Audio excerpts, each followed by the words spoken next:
Hello and welcome to HP Calcs. I'm Rick, and today we're going to have a look at factorials on the Texas Instruments TI-30X iis calculator.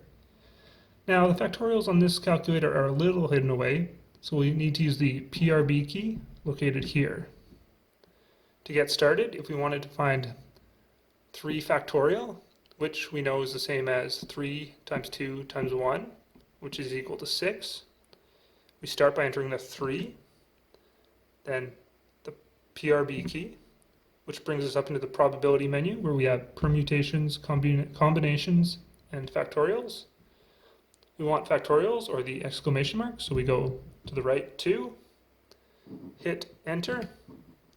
There we have 3 exclamation mark or 3 factorial equals, and that gives us 6, which we know is correct.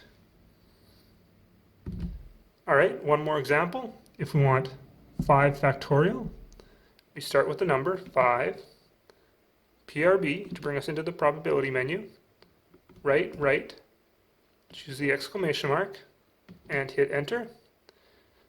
5 factorial is on our screen. We hit equals, and we get 120, which we know is correct. All right, I hope that helps, and good luck on those tests out there.